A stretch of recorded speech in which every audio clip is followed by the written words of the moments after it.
Le 18 janvier 2022, l'exécutif ougandais a suspendu les tests de Covid-19 obligatoires à la frontière avec le Kenya. Les autorités justifient cette suspension par le fait que la mesure provoque d'énormes files d'attente de camions de carburant au long de 70 km de sa frontière avec le Kenya, une situation qui perturbe l'approvisionnement au carburant à travers le pays selon les autorités.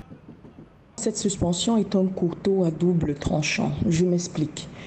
Elle est d'abord bonne car elle fait gagner du temps aux frontières, c'est-à-dire que les autorités locales ont la possibilité de donner vite les accords aux personnes qui entrent dans leur pays.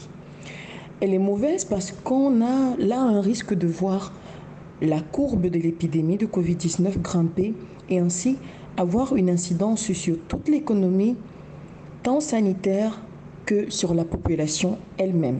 D'après le ministre ougandais de l'énergie, les retards à la frontière sont causés par un scanner défectueux utilisé par les douaniers pour vérifier les véhicules de frais entrants. Par ailleurs, l'apparition de la Covid-19 dans le pays a conduit à des achats de panique et à une flambée des prix à la pompe à essence, selon des observateurs.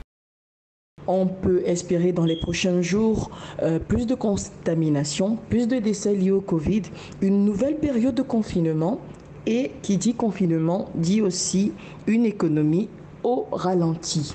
Le ministre de la Santé précise par ailleurs que cette mesure vise également à éviter un événement de superépandage potentiel à la frontière avec autant de conducteurs pris dans l'embouteillage. Notons que dans certaines régions du pays, les stations-service sont à court de carburant, tandis que dans d'autres, l'essence se vend à 3,40 $, soit une multiplication par 3 du prix normal.